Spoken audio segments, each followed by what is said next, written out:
Joe, I'm looking out my window at those autumn blaze maples out front here that are turning scarlet red. They look fantastic. Boy, we've had some quite intense colors. Fast hitting this year, it seems. Everything's happening quickly. It goes quick, so we got to enjoy them while we see them, right? Yes, because there's that four-letter word that starts with S that rhymes with row in the forecast. I'm glad you clarified that. Right, with row. Say it isn't snow. Are we ready for snow in Quincy?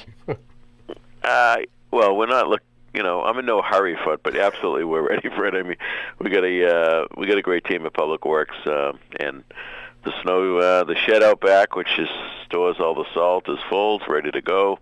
Equipment is ready to go. So, yeah, indeed, we're ready, but it's too early. I agree. The lawnmowers are still out. Never mind the plows. Exactly. Mayor, can we talk a little bit about? I understand you attended a small ribbon cutting yesterday for a new clinic in Quincy Center. Yes, actually on 100 Hannon Parkway, which is the old location for the South Coastal Career Center that had moved. Beth Israel Leahy Clinic had put an urgent care facility there with, we got the tour yesterday as well. It's pretty remarkable. It's a big space in there. So they've got obviously urgent care, they've got primary care, they've got radiology in there, it's a nice setup. And of course, with the closure of the ED coming at Quincy Medical, this is another option for people to be taken care of. And if anything is more serious, they can get them over to their emergency room at the Milton Hospital in no time. So I think it's a very good strategic move by Beth Israel, and certainly another option for the residents of our city. So I think it's a great thing. Is it officially open yet, or is that coming? That's a good question. Okay. I assumed it is. Okay. We did the ribbon cutting, but I assume it is. So it's convenient. It's right there.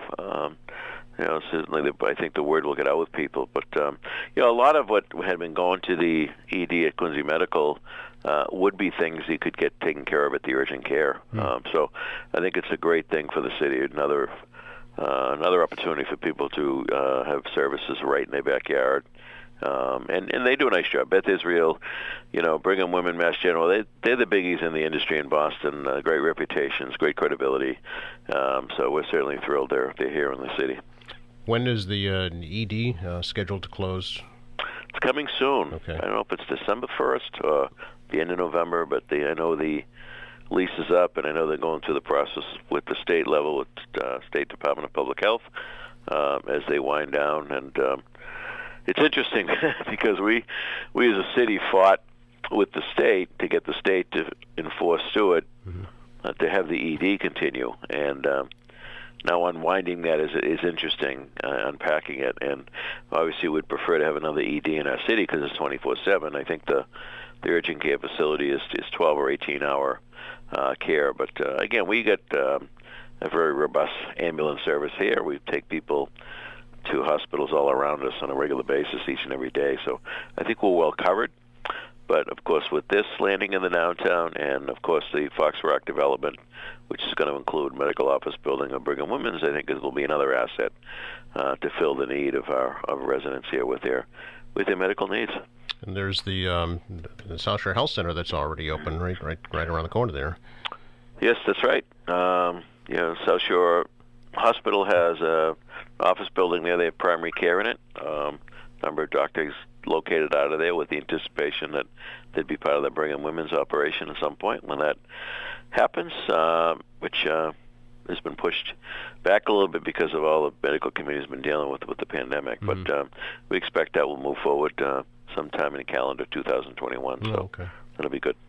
And the housing development up at the old hospital site, is that also on track? Yes, it is. There were two things that were a little bit of a challenge for Fox Rock. One is the ED, and that will be leaving, obviously. The other is the communication equipment on the big building there, which is ours. And the council approved that request for a separate tower in Quarry Street, and that project is underway. So as soon as both of those items are completed, then the demolition will move forward. Although they are moving forward with the remediation of the buildings inside. As you know, before you can knock a building down, you got to go in and remediate if there's asbestos, if there's lead, if there's any hazardous materials. That has to be done ahead of time as best they can. Right. I remember that was an issue with the old substance treatment center up there. That's right. Yeah. Yep. Those older buildings, they that was just the norm back then. The asbestos was used in flooring and pipe covering, and so I don't know how much of that is left in those buildings, but because of the, over the years of improvements done up there, I assume they dealt with much of that. But nonetheless, they have to go through that process. Sure. Can we talk, Mayor, a little bit about the expansion project that's begun at the Pine Hill Cemetery? Sure. That's that one has been kicking around for a long time. Yes. When I was executive director down there at Parks, Forests, and Cemeteries, we had kicked that off. Dick Sweeney was chairman of the board at that point, and then Tom Galvin took over as chairman of the board. So we've gone through a number of board members and chairs and the park directors since we started that process. But for people to understand, when that land was attained by the state back in the early 60s, it was assumed all of that would be cemeteries, some 42 acres. And, of course, in the business of cemetery, you build out a section at a time, because as the money comes in with the sale of lots monies, then you can spend money on building out the roads in the next section. So they've always done kind of section at a time. But what happened was in the 70s and 80s, you had all these new environmental laws and the protection for the habitat up there, including the rattlesnake and the copperhead, which I certainly don't want to run into. They shoot them down south, but in Massachusetts they're protected, and I understand it, I get it, but that changed the rules, so therefore we couldn't use a lot of the land up there that was assigned for cemetery use. So through negotiations, through a lot of environmental study work from engineers and a number of experts on it, we finally attained some additional space up there, which probably will give us in the vicinity of 4,000, give or take, graves up there, which should take us, for, I got to believe, 20, 30 years, which will be very helpful. And, of course, that business is changing, and how people deal with, the disposal of remains today is different. The old days, it was sacrilegious if you didn't bury the person. Now, because we have cremation, you have cremation remains. Sometimes the urn stays on the mantle at home under their picture or something. So the whole business has changed dramatically, and I think that'll continue to change going forward. However, we were running out of space up there, and this is very timely so that we can continue to serve the residents of Quincy with their burial needs. Will this max out Pine Hill then once this project's done? Pretty much, indeed. Yep. It'll use up all that land that we got permission to use. We got permission to use our own land for a cemetery, which is what it was for originally. Right. So I appreciate all the folks at the state level that see the wisdom in giving us a couple of acres out of the several dozen we have up there. But having said that, it's positive, and we'll keep moving, get this thing done. Yeah. Dave Murphy and his team are overseeing it, and dealing with the cemetery board of managers now. We'll probably have some cremation areas, niches, because that's the future as well. Cremation gardens, in some cases they call them. We'll have additional veteran section up there, which would be helpful because we're running low in that area. And as we know, that never goes away. Veterans continue to serve in times of conflict and need, so we want to make sure we take care of them as well. So it'll be a combination of maybe some additional mausoleum space, and the market's a little different on that, but we've got some room up there for some of those as well. So we'll play it out. The beauty is that this will allow for pre-sale, pre-need. So when a lot of people today go to the funeral home, they prepare and set up for their funeral and lock it into place. They couldn't lock a grave into place because we were not doing pre-need sales. It was only at need. So until somebody actually passed away because of the shortage of the graves. So now we'll be able to open up the pre-need again, which will help us to fund the whole improvement and additional space that we're creating up there. Oh, okay. Has that happened, or is that... No, they're working on the plan now, okay. And at some point in the coming months that will be released publicly, and hopefully we'll see a robust sale.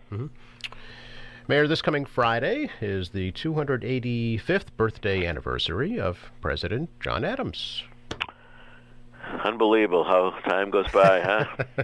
John's Yes. 285. God love him. He's looking great. Yeah, as you know, that's the tradition that was started by President Lyndon Johnson. Yep. And on their birthdays, a wreath was sent from the White House to every president around the country there. In this case, obviously at the crypts. I imagine some of them go to their library or museum. But in any case, we obviously have the two of them. We do John Quincy Adams in July and John Adams in October. And geez, I would love to have a conversation with John Adams today. What he'd think of the national discourse and what's going on in our nation today. I think it'd be rather interesting and lively, is my guess. Yes, and maybe R-rated. Yeah, could be. I mean, he spoke and expressed deep concerns about the party system. Yeah. And boy, oh boy, he was right on target. Look at what we're experiencing. Yeah, it's so true. This will not be a public event, though, right, due to the pandemic? That's correct, yeah, unfortunately. I believe QATV probably is covering it. Yes, it'll be streamed live online for folks to view on the internet, which is excellent. In fact, I think Doug Adams is coming to represent the Adams family. And Doug's brother John Adams passed away last week. John was 79 years old. He was a high tech guy, very well educated, quite an intellect, a good man. He came and spoke maybe 3 or 4 years ago at the event.